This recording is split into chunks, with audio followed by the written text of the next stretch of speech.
nome do Pai, do Filho e do Espírito Santo. Amém.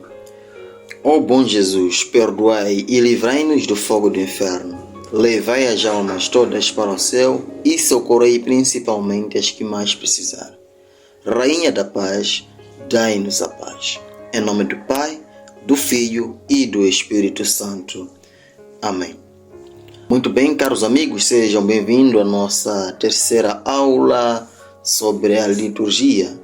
Na última aula nós falamos sobre a nossa liturgia, a nossa missa, e nós ouvimos que na liturgia, a liturgia exercita e continua a obra sacerdotal de Cristo através de ritos simbólicos. Ouvimos que o rito é o sinal sagrado que significa uma realidade e a realiza. Para compreender a liturgia e poder participar nela ativamente, plenamente e conscientemente, nós ouvimos que precisamos, antes de tudo, compreender a linguagem ritual ou a linguagem simbólica que a liturgia usa. É por isso nós hoje falaremos sobre a linguagem litúrgica. Para tal, fique deste lado e acompanhe esta nossa aula. Caros amigos, ouvimos que a liturgia é a atuação do mistério salvífico de Cristo. É o culto público integral do corpo místico de Cristo. Nela, os sinais sensíveis significam, aquilo que nós sentimos, que somos capazes de ver, ouvir. Esses sinais significam, e a cada um a sua maneira, realizam a santificação dos homens. São os sinais sensíveis que constituem o modo pelo qual o mistério pascal de Cristo, o Senhor glorioso, se realiza e se torna presente na Igreja. Portanto, a linguagem litúrgica chama-se linguagem simbólica, precisamente porque apenas esta é capaz de conservar unidas a experiência humana e a divina do modo de celebrar cristão. Quando nós falamos de conservar a experiência humana e divina, temos que entender o seguinte: o homem sente, experimenta com seus órgãos sensoriais. Falamos de olho, pele, língua, ouvido, nariz. E enquanto que Deus faz acontecer. Na missa Deus faz e o homem experimenta através de seus atos simbólicos. Nós na missa vemos gestos do Padre, gesto de nós, Assembleia, o canto do coro e tantos outros símbolos que nós temos visto no altar da nossa igreja, e as imagens e tudo que nós temos visto dentro das nossas igrejas, inclusive a cruz. Então, tudo isto são símbolos e Deus faz acontecer. Daí que Deus e o homem conservam unidos estas experiências. A liturgia torna presente o acontecimento pascal de Cristo através de um fazer, um dizer, um ver, um escutar, um tocar, um saborear, um comer. Esta é a sua linguagem, é a linguagem que só pode ser simbólica, porque apenas o símbolo consegue unificar tudo isto. Aliás, o próprio termo símbolo, de origem grega, significa reunir, pôr em comum.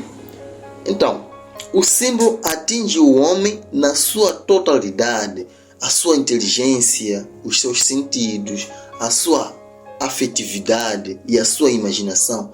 Tudo isto faz parte da liturgia enquanto feita de coisas para entender, coisa para ver, coisa para tocar, para saborear, para sentir. Como nós já estamos a dizer que nós na liturgia fazemos ação através de atos simbólicos que nós experimentamos através dos nossos sentidos.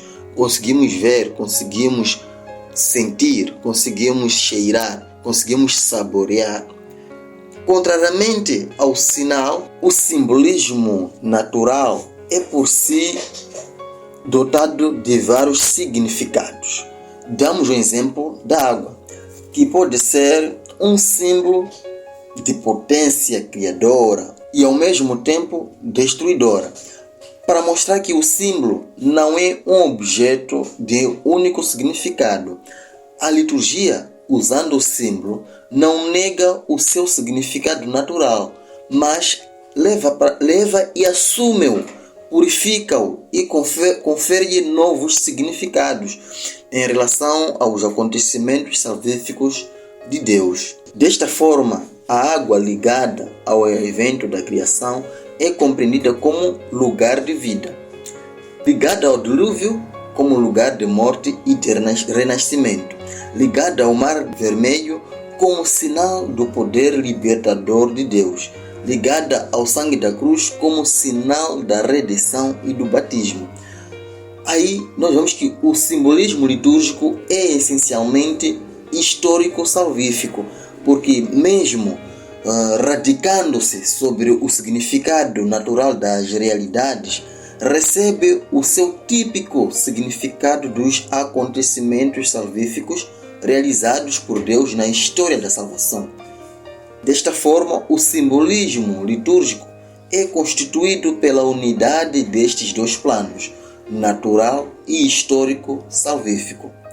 A liturgia pertence a este tipo de linguagem de expressão simbólica, enquanto ato que representa o resultado de si mesmo. A representação simbólica, caros amigos, produz aquilo que representa, já que aquilo que é interior não subsiste senão na sua simbolização. O acontecimento salvífico que a liturgia continua não se realiza de um modo abstrato, somente no mundo das ideias, na nossa imaginação. Não, mas numa celebração que tem uma precisa forma simbólica. Vejamos que a presença de Cristo e do seu mistério no hoje da comunidade é ligada a uma estrutura ritual simbólica. Assim, o gesto sacramental, o ato ritual litúrgico, apresenta-se como um significante, como um símbolo em dependência do significante originário da Páscoa e em relação ao significante final da parúzia. O que é parúzia?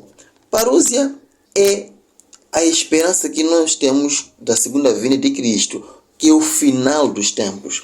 Então, a celebração litúrgica é um agir simbólico. Aquilo que se vê nela não é uma ação de homem, mas a ação de Deus. O que nós temos visto na missa, o que nós temos feito na missa, nós homens estamos a fazer, mas aquela é a ação de Deus. É Deus que está fazendo através dos nossos atos, através do ministério do homem da igreja. Quando nós cantamos, nós levantamos, nós respondemos o amém, nós cantamos glória, nós ajoelhamos, nós levantamos. Todas estas ações é Deus que está atuando através do homem. Deus faz acontecer e o homem atua em tudo isso. Por isso nós dissemos que Deus e o homem conservam unido as experiências através desses símbolos. Aqui se contempla claramente a dimensão sacramental da liturgia, que é constituída fundamentalmente pelos sacramentos. A liturgia é também uma realidade sacramental. O projeto salvífico de Deus realiza-se historicamente no Antigo e no Novo Testamento e reatualiza-se sacramentalmente nas ações litúrgicas da Igreja até a sua realização escatológica com a segunda vinda de Cristo. A liturgia é assim compreendida como uma realidade visível. Temos os textos, os gestos, o canto, o material sagrado que temos, que significa e comunica uma realidade sagrada, invisível da salvação. Ou seja, como nós temos dito, sacramento é um sinal visível que transmite graça invisível. Isto também acontece na Sagrada Missa, na Santa Missa. Ela comunica uma realidade sagrada. Os símbolos da missa, o simbolismo da missa, comunica uma realidade sagrada invisível da salvação. Assim, na liturgia, há símbolos visíveis que nós conseguimos ver, constituídos por coisas, palavras e gestos que têm uma realidade invisível, na qual o Senhor Jesus atua pelo Espírito Santo, na qual Deus atua pelo Espírito Santo. Caros amigos, chegamos no final desta catequese, não esquecendo que apoie o nosso canal, comente, tire suas dúvidas e nós vamos responder, e convide os outros para também estarem no nosso canal, se caso você achar interessante. Glória ao Pai, ao Filho e ao Espírito Santo, como era no princípio, agora e sempre. Amém. Em nome do Pai, do Filho e do Espírito Santo. Amém.